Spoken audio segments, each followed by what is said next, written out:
Is your debt causing you sleepless nights? Knock your debt out with Debt KO. And your debt won't be the only thing keeping you up at night. Debt KO, free impartial advice on all your debt.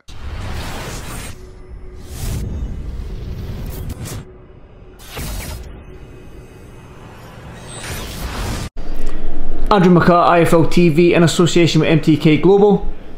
Got to say I'm delighted to be been a long time. Last time it was America, wasn't it? Arizona, December last year. Wow. Yeah, nearly a year since I last spoke to you and saw you.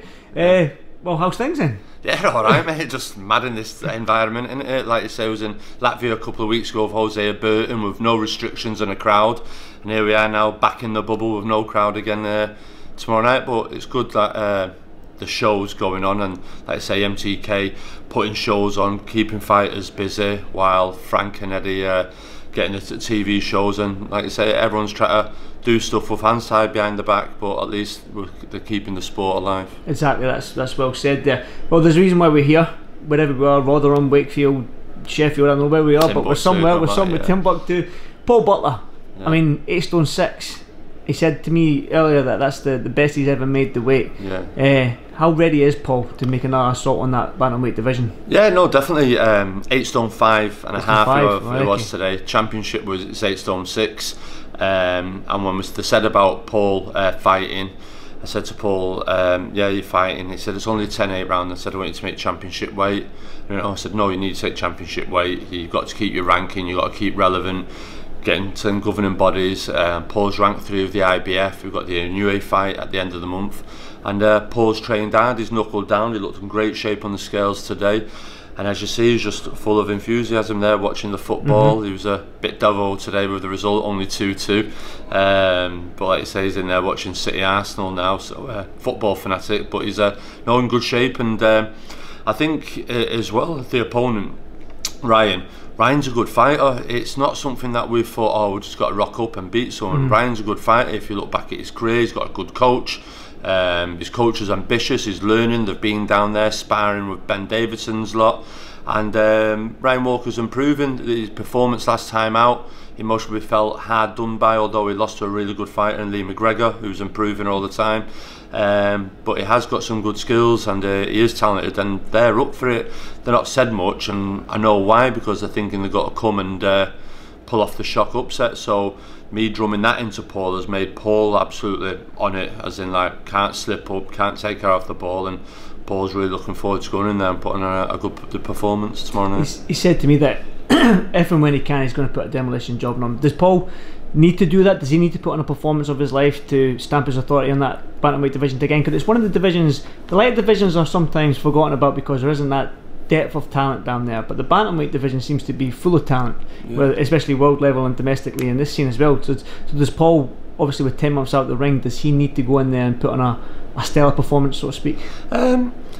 I wouldn't put pressure on Paul saying you've got to give a career best performance. You save them for the big nights and your world titles, but he's got to win, and he's got to look good to an extent and win it, but it's all about getting the win. I think touching on about the bantamweights and the fights, Paul was usually gutted. He switched promoters from Frank Warren to Matchroom because he was promised a McDonald fight that time. Him and McDonald's talked about for a while. It never happened, and that hasn't happened really, so they've been left alone. Cal Yafai and Charlie Edwards, that rivalry is still going on. That's a fact. There's lots of fights there that haven't happened. It's a shame it hasn't happened. Like I said, I'd love to see Yafai, Charlie Edwards. I think that's a good fight. I'd love Paul to have fought McDonald at the time, but it didn't happen. So now you say you've got the new wave of kids coming through. Obviously you've got Dennis McCann, Lee McGregor, you mentioned. Lee McGregor, Cash Farouk. So you've got some good kids. There's a good fight. Is it tonight? Leach versus Cash Afak. Yeah. So all the little ones, all some good fights starting to be made now. So McGregor's fighting for the European title coming up. So yeah, Paul's sort of like a bit of the senior citizen at bantamweight, but the young kids are coming. But Paul isn't looking behind him. He's looking ahead, and he wants a shot of a world title. And doing that weight today has made us look at it as maybe if an opportunity arose at a weight division below that, maybe something that we would look at.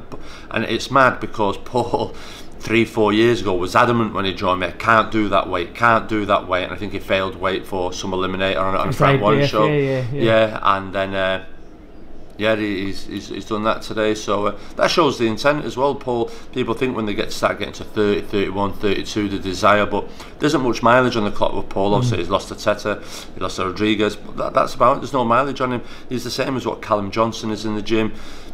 I won't say Beefy's got mileage on the clock, but he's been involved in a few wars. But they're still fresh, them two. Do you know what I mean? And although they're getting on in years, they're still fresh. They've got plenty to offer. So they're well more than capable of winning world titles. I'm glad you mentioned Callum Johnson and Beefy, Liam Smith. But I want to just go straight to Callum Johnson then, because it was obviously Buatsi when he won against Kalic. Callum Johnson's name was mentioned for Buatsi. Now Johnny Nelson said that he doesn't think that Callum wants it.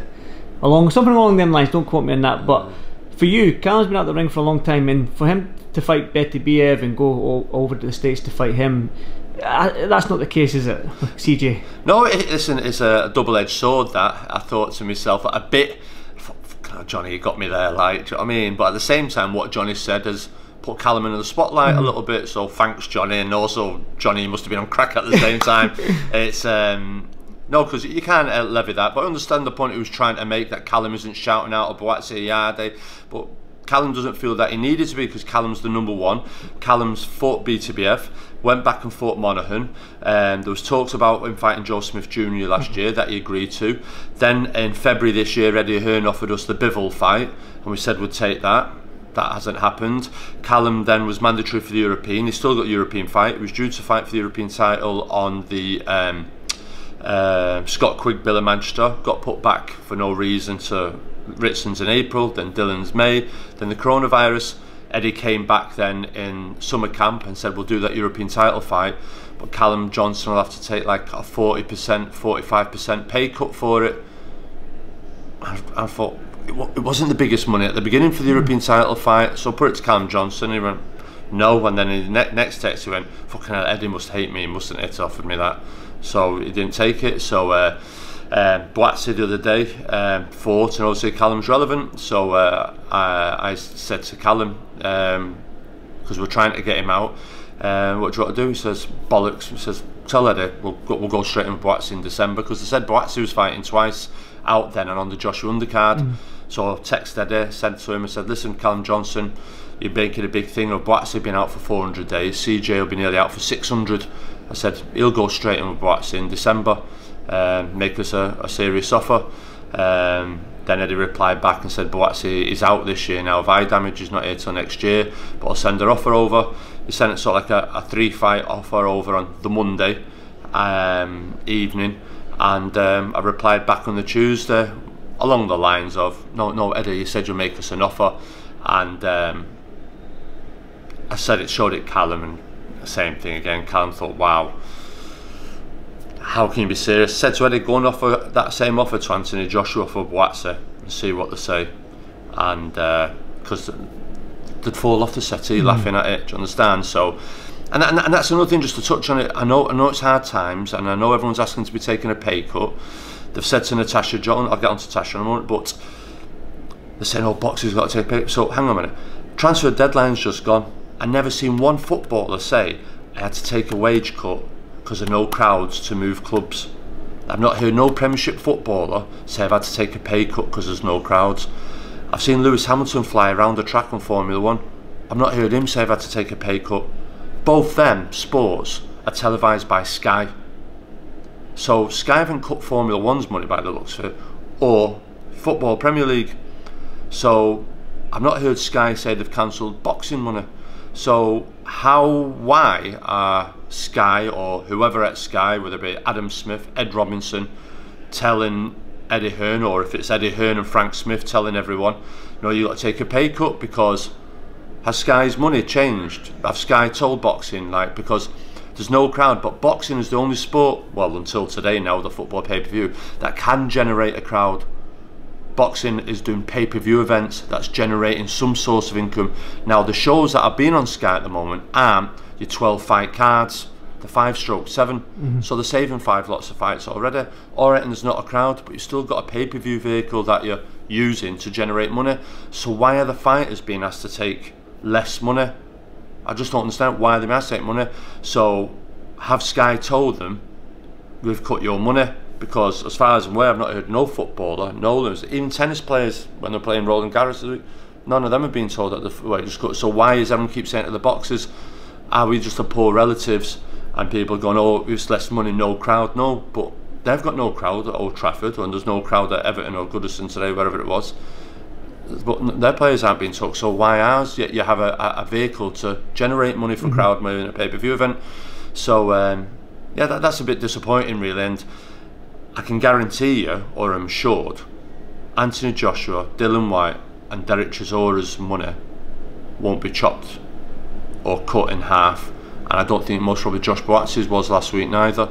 So it seems to be that's your money's all right in that club, but for everyone else, no, you've got to do this. Well, if you don't do it, there's no fight for it. If you don't do it, you're shelved. We'll go forward. Eddie, seen an interview last night going, an opportunity, this kid there now, he's took the opportunity. I think he's fighting tonight. I think it's Bellew's kid.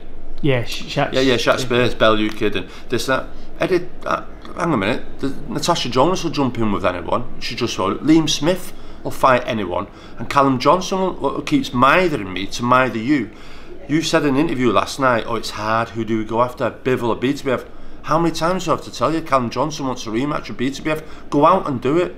Callum Johnson doesn't want to be fighting the British kids coming up. He wants BTBF, he wants Bivol, he's agreed, he wants Joe Smith. Just go out and make them. Don't be using Callum Johnson as the battle ram to go in and do them, then for the Buatsi. So if you're worried with Josh, you've got Callum Johnson here that'll go out and do that. Give that kid opportunity. Don't hold Callum Johnson's career back.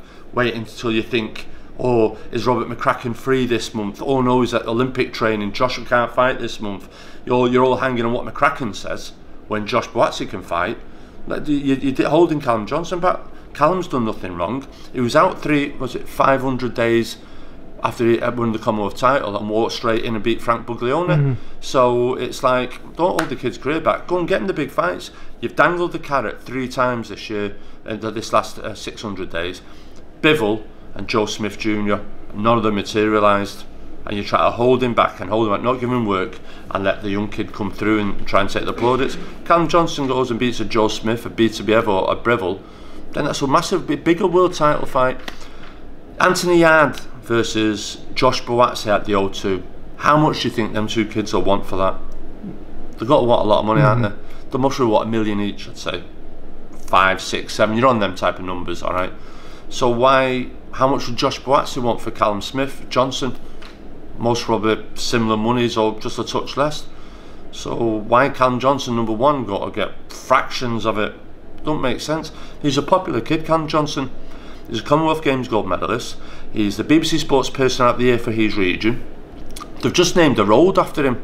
I said to Adam Smith and Ed Robinson, why is Sky not doing nothing on Callum Johnson? Why? What's the I won't say Gallagher Jim, but isn't me saying now, a lot of people are saying it. Why are you, Adam Smith and Ed Robinson, not talking about Liam Smith? Why aren't you talking about Callum Johnson?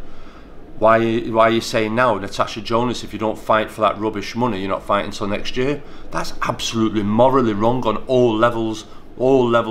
And if people at a high level at Sky found out that that's what was being told to Natasha Jonas, I think heads would be rolled. I think it's disgusting, but that's for something else. I'm getting worked up over that now. But that's what's going on behind the scenes. Callum Johnson's a nice kid. He's been through an awful lot in his career. Had a loss of his dad. They're going about Tyson Fury's mental health, and it's absolutely fantastic. But that kid's just gone us through losing his dad and come through and come on it and beat Frank Buglione, went over and fought BTBF, beat Shawnee Monaghan, and then started to be treated like that. Yet these same people are very quick to tweet out, be kind, think, talk. You psychologically damage what you're doing to some of the fighters. It's absolutely brutal, and they've got to start thinking, because we're all saying it's tough times, and it is. There's lots of fighters out there that can't get fights. There's lots of fighters going and having to do jobs, work at Deliveroo, Amazon, that are lost to the sport forever, ticket sales and everything else. But there's kids here that are good calibre kids, and the way they're being treated, I think, is disgusting. Thing is, Joe, what I will say is that you're passionate about your fighters and you fight their corner. But they obviously fight in the ring, but when it comes to fighting their corner, when it comes to getting them fights and the right money and titles and all that, you're probably No, it isn't, but right's right and wrong's wrong. And I know when I see the comments, Gallagher, it's all his fault, and it's not at all. It's like, if you all ever knew the figures, you'd be embarrassed. You're absolutely embarrassed. And it's like, sooner, I keep saying when I'm doing a book at the moment, when the book's done, it's got to be like, wow. You're doing a book? Yeah, so it's like, got to be, wow. You should have released it at the same time as Eddie Hearn, that would have been something. No, it isn't, but it's a thing. So it isn't, listen, you've got to be, but as long as things are factual and they're correct, you can't be sued because it's true. So there's a lot of things that are true, but I can't say a lot, but I keep, and like I say to you, Callum Johnson's upset no one. He's trained, he's done a lot of film, and he's popular. And like I said to you, if Sky decided to send a camera down there, or did a show down there, or built him up, he's got knockout reels, why all of a sudden forget him? And yeah, he hasn't got many miles on the clock, and he's a good fight. There's a reason why not many people have wanted to fight him, and I think he's been done more harm himself by putting in the performances against a BTBF, against a Shawnee Monaghan. Shawnee Monaghan after the fight put a statement and going, that's the hardest he's ever been punched by in a fight or a sparring partner. I thought, oh shit, fucking last thing I need that now. It's like, do you know what I mean? But he's such a nice kid, Callum, such a humble kid, and he's there with his missus and his kids, and you just think, Joe Eddie, you sit there saying, I just want to give kids, I want to make him loads of money, I want to do this, they're ready to take them, ready to step in. Callum Johnson's done, time and time again, and he's shelved now, and now you're coming with offers with real silly money. So that's why I'm saying, have Sky cut boxing's money, because I don't understand why, and why should you give Buatsi and Yard all that money and not Callum Johnson that? They say, oh, he's got profile. Well, we've got profile, just start getting Sky to put clips like Sky. Ed Robinson, he's in charge of the boxing there now. It's like, you can just see it when you sit back. Someone mentioned it all day. It's just I heard people being called company men and all stuff like that. It's not what it was, Sky. Do you understand? It's getting too clicky and there's no one there telling the truth, going, that's a shit fight, no, he shouldn't be fighting, what the shit's this, what, do you understand? It's not, I don't know whether it's complacency or whatever, but why aren't Sky asking, where's Liam Smith? Where's Callum Johnson? Get Tasha Jonas out again. I know I'm gone about my fighters, but there's other fighters up and down the country. Where's Ricky Burns gone all of a sudden? Do you know what I mean? Where's that good kid? Where's who's the other talented kid? Not with Sims. Yeah, with Tony Sims. What's he called? The Welsh kid. Oh, Joe Cordina. Joe Cordina. Where's Joe Cordina? All them type of kids. Do you know what I mean? There's lots of talented kids up and down the country, and I feel now Kell Brook's at the end of his career. Ricky Burns is over there, Scotland. Manchester Crawler and Quigg's gone. Bellew's gone, Liverpool. All the shows are nearly all in London now. And now we're beginning to get, as in politics, that north-south divide. They'll argue we're in Newcastle tonight for Ritson, I understand that.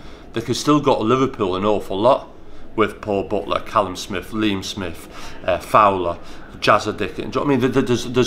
This isn't just aimed at Ed. Do you know what I mean? It's at Frank as well. Down at the BT studios, but Liverpool, I think, is one of its hottest it's ever been at the moment with talent, and people there are fighting on the front line, especially with Tasha now, where in the past, in the years, it was John Conte or Hodkinson or Holligan or whatever. But now, like you say, you've got Liam Smith, Callum Smith, Natasha Jonas, Paul Butler. There's four from my stable who are in Liverpool. Then you put on top of like your Fowlers, your Jazza Dickens, your Craig Glover. There's lots of talented kids. McCART. There's a kid that's fighting on here, Marcel Braithwaite. There's lots of, it's a strong division. So you look at it sometimes and you just think, oh, is it all beginning to happen just all in London now? And them nights where at one point you'd be in Manchester one week, Liverpool the next, Glasgow, and then over to Sheffield with Kell Brook, and yeah, so yeah, it's changing times on all fronts, but I'd really be interested to know whether Sky have cut boxing's money. I'm sure we'll find out soon enough. But I'll get loads of abuse for this, but no, listen, this is what people. But all I want to know is so the fighters are coming to me and saying that's the offer, and they're being told you've got to take that or it's nothing. If you don't fight this year, don't take that money, you're not fighting until next year. And what? Who said what? Don't take that, you're not fighting until next year. Wow. That's like Boris Johnson telling Manchester the other day, sort it out, I'm coming up, flexing. What are you on about? Do you understand? Right's right, wrong's wrong. Pay some money if you've got to shut down a city tier 3. Do you know what I mean? It's like, how can you do that? And that's what was said to Natasha Jonas. Natasha, who's up for one of the fights of the year, who nearly upset the Golden Girl, Terry Harper, was told, it's that money. If you don't take that money, you're not fighting until next year. How's Tasha Jonas not on that all-women's card? She's relevant to Katie Taylor and she's relevant to Terry Harper. Tasha Jonas is a single mum. She didn't take the best of wages because it was an opportunity to fight for a world title. We understand that. But she came out that a world champion. Not the belts, but morally, every way she did. And then she's relevant. She's 36. Yet to turn around and say, that's it, she's a mum, a single mum. Christmas is coming, times are hard, it's a pandemic. All them girls that I fought are all out again. I think Sharon Courtney's fighting again and she got beat. But they're all fighting. Yet, why are you doing that to Natasha Jonas? Why? What's that girl done? It's on the border of racism. That they're single-handedly are pulling on her just because she won't dance their tune for rubbish money. Do you understand? Yeah. That's a young mum. It's wrong, and I feel if people at Sky, that's what I'm asking Sky, if the very head top honchos at Sky heard that was being said to Natasha, I'm sure there'd be inquiry on that. It's disgusting. I told Tasha she's doing a big interview coming up in one of the big papers coming up to talk about it. She's not stupid. Her sister plays for England and she is relevant, but she's not. She took money, but there's prospects on the show that were on more than her fighting for a world title, and it's just like, how does that work? Now we understand she's not after men's money. It's like tennis, men's 5 sets, women's she's not. But come on now, I've proved my worth. And I'm due a bit better for that, where it's an 8-rounder or a 10-rounder. Do you understand? They made a few offers for a few world title fights. I'm a douche, but it was rubbish money again. And it's like, it's one extreme with Katie and then another down here. And it's just fair play to Katie Taylor. She deserves everything that comes her way. I just wish, I said to Tasha, you're like the modern day Jane Count. You've got an opportunity here to bring women's pay forward. Could do with Katie saying something, but she ain't got to rock the boat a little bit, do you understand? But there's a lot of girls there and they just won't pay him right. And I think women's boxing's flying at the moment with the fights. The Tasha Jonas Terry Harper was a great fight. Shannon Courtney and the girl that beat her, Rachel Ball, and that Savannah Marshall was due to fight for a world title. I think Savannah's talked about it in the past about the money. So they're all got to be jumping on IFL now. Ed Robinson, Aaron Smith, they'll all have something to say. But I just say, well, have you cut the money? Why are you saying it? You've got a pay-per-view event. Or if Tasha's asking a bit more, put her on Derek Chisora's bill or put her on Anthony Joshua's bill. There's a bit of a pay-per-view here. Do you understand? It's just, that's just something I'm not getting with it. But I was just really, I thought Tasha, it's enough to make you cry. She put so much into that world title fight, and she came to that gym with her little daughter, training, getting a microwave, setting her up with her food, everything, training, then bringing her daughter to the track with her, everything. 36, and she's still trying to hang on in there. Should have been crowned world champion. Then they said, oh, Terry's got to fight a mandatory. And it's not really a mandatory. A mandatory is a French girl, isn't Thunderous. There's a deal being done there, as Tasha said the other week. That's not a mandatory. The French girl's a proper mandatory. So it's just like, they've had her off. We got out the ring and Eddie said rematch straight away, no problem that. And they've done it, so I just thought, got to try and shelve her again and wheel her out when it's needed, a bit like Callum Johnson for whoever. Make sure Terry's a bit better and improved to try and do a rematch, do you know what I mean? And it's just like, how can all them girls be out fighting again before the end of the year and not Tasha? Do you know what I mean? And I mean, it's not a sob story, but I want people to let know, because I get a lot of stick, and it's very Eddie, like Eddie did in interviews, going, oh, it's Joe Gallagher being Joe Gallagher. No, it's Eddie Hearn being Eddie Hearn, or it's Frank Smith being Frank Smith, or Ed Robinson or Adam Smith. It's just like, no, it's no, what, Eddie? Because you might say to people that and they go, oh yeah, great, all right, and it's like, no, Eddie, you know, sometimes it isn't right money. You know the offer for Callum Johnson isn't right money. You know it isn't. You just know it isn't. And if it is, show me what Buatsi's money is. We won't do that. We won't do that. There you go. You touched on Liam Smith. I know, like, people being shelved, but the last time I saw Liam Smith was with you out in Arizona, and that was in December last year. Now, is there any any word on when Liam Smith will be out? No, I don't know. I speak to Liam. Liam's usually frustrated. He just went and had a break. He's come back in the gym and he's been on a diet. He's been doing a bit of training abroad and he's come back and he's on it and he's like, right, I'm fighting. And he came out in the gym the other day and he said, if I don't fight this year, I'm retiring. And I'm like, Liam, you can't do that to me. You're a world champion, just need another belt. And it's not Liam's fault. MTK are pushing hard. They're trying to do the best they can, but Eddie and the coronavirus, that didn't help.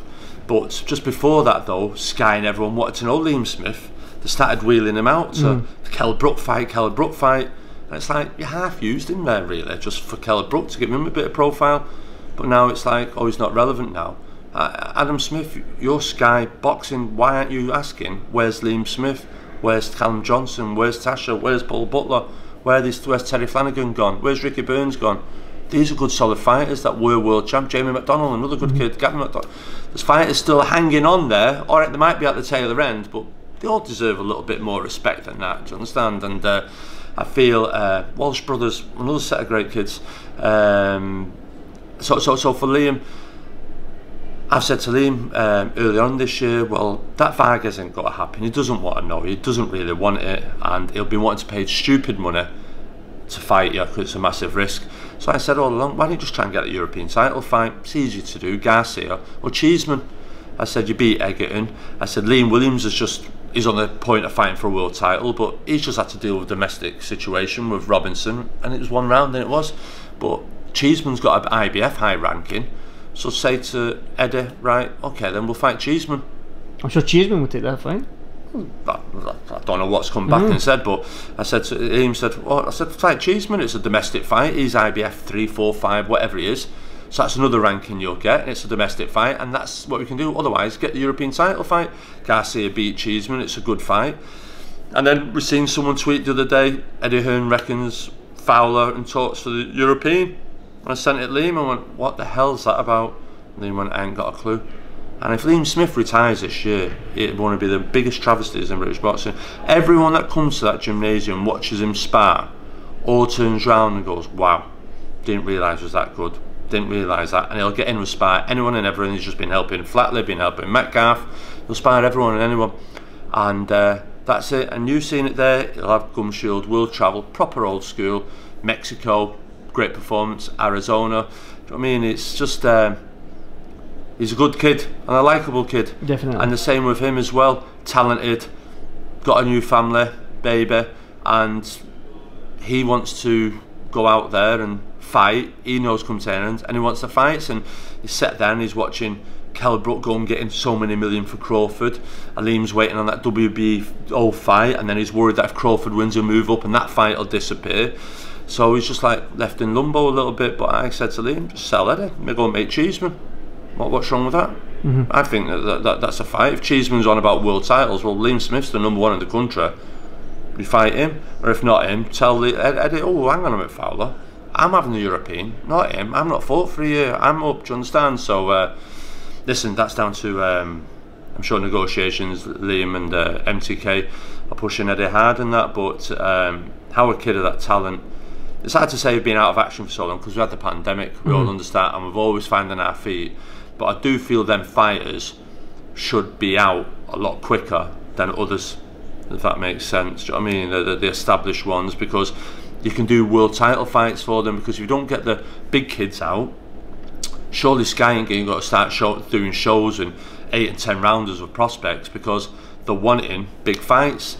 So you need them world title fights. You look at Top Rank and the amount of big #1 fighters that they've had fighting each other, do you understand? So it's Loma Lopez coming up, what a great fight that was. Fair play to him, speculating to accumulate. Masterstroke, that's like years ago, people were watching a great old fight days, and then it's gone pay-per-view, they'll go and follow that kid into that. So he's opening the market up to them. Everyone's got to sit in America tonight and watch that fight, and whoever wins next time they're on pay-per-view, they'll most probably buy into the pay-per-view model. Same with Daniel Dubois and Joyce. Not many people know them, a lot of people do, But like you say, it's a good plan, because to make them more relevant to fighting a Joshua and a Tyson Fury, although they're not ready for it yet, but it puts them in the public eye to think, oh, there's more than Tyson Fury and Anthony Joshua. Oh, who's this Daniel Dubois? Who's Joe Joyce? Do you understand? And there's Dylan White and Charles. So the British heavyweight division is very, very strong. But I just thought that was a good stroke as well by Frank. Definitely, like there's fights to be made now. Well, this pandemic sort of thing, there is a push now to make the fights that we want to see, because we can't fly any of these international fighters and whatnot. But I do want to touch on this, because I know. Sorry, the SIM card cut off there, but I just want to go. I know out in Arizona you're pushing Eddie Reynoso there because he was there with Martinez. Are we any closer with that, Joe? Well, you were in Arizona there last year when me and Eddie sat around across the table and shook hands. And he said he was going to go off and talk with Canelo, and he wants to do the Callum Smith fight. Since then, we have to log into Twitter in the morning or social media and see what either Dan Raphael, Steve Ken, ESPN Mexico, Michael Benson, they all seem to know more ahead of us, and we get Mexican journalists inboxing us, asking us, telling us Canelo and Eddie have said, oh, it's got to be you. Then you see someone go, oh no, it's Billy Joe. So listen, we'll just have to say, at the moment, Canelo's got this legal situation going on. There's a purse bid with Yildirim as well that's put back again, which is a good thing, really.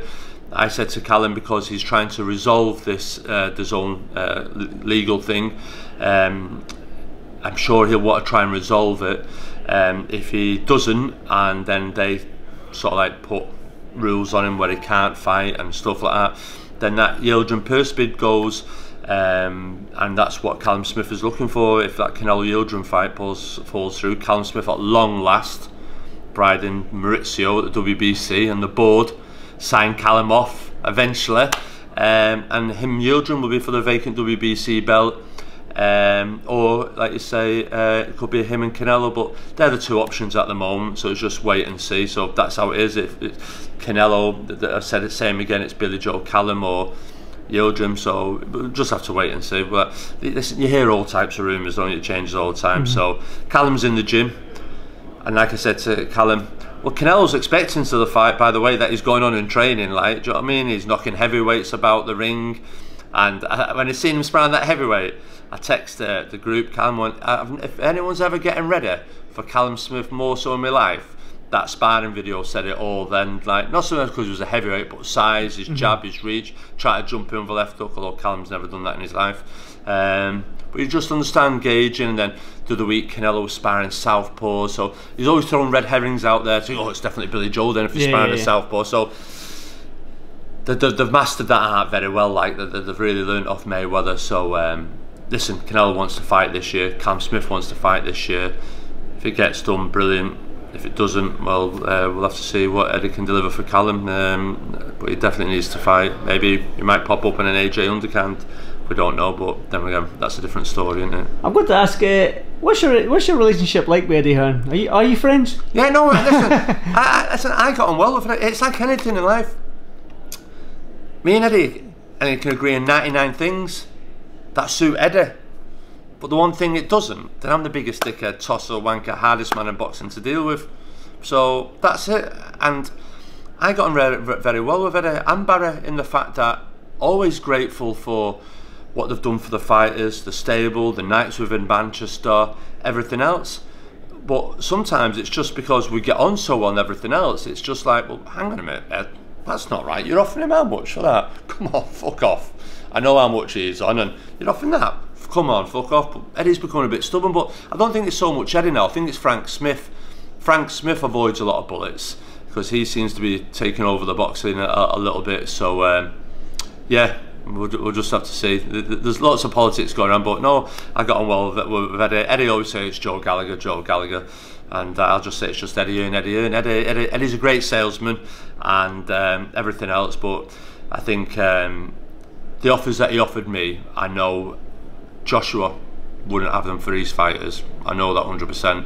And if you look at the 3 pay-per-view events who they've all gone to, when easily I feel he should have 2 of them not pay-per-view and just done a 1 pay-per-view event called a Magnificent 7 and put Billy Joe on it, Callum Smith, Buatsi, Callum Johnson, Riakpo, Akola, where them 6 fights will become 3 fights next year, then another fight on, and done a Magnificent 7 type of bill where you had 7 fighters that everyone likes. I think that people would have bought into that for 15-20 quid as a pay-per-view event, like it did years ago in Liverpool. I think it was Kell Brook, Kevin Mitchell, I think Quigg was on it, I think Bellew was on it, as in like these are the fights to get you going next year and be a one hit. I think he missed a trick there by doing that to generate that.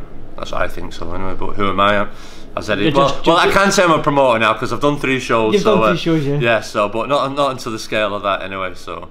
Well, you've got your fingers in boxing, and you know your boxing. I'll give you that. But Joe, I won't keep you much longer. Like, and I love my interviews with you. I love when I get to sit down and chat with you boxing, because I can just give you one question and you can answer my next 5 questions in that answer. But I'll let you go and enjoy that walk with Paul Butler. I look forward to tomorrow night. So good luck tomorrow. I'll see you tomorrow morning for breakfast. We'll see you next year, whatever it will be. Whatever it will be. Hopefully it's back in Arizona or New York. I want to get away. Yeah, I do as well. Good luck tomorrow night, Joe, and I'll speak to you soon, my man. Cheers, no problem. Thank you so much. Mate, no problem. Is your debt causing you sleepless nights? Knock your debt out with Debt KO. And your debt won't be the only thing keeping you up at night. Debt KO, free impartial advice on all your debt.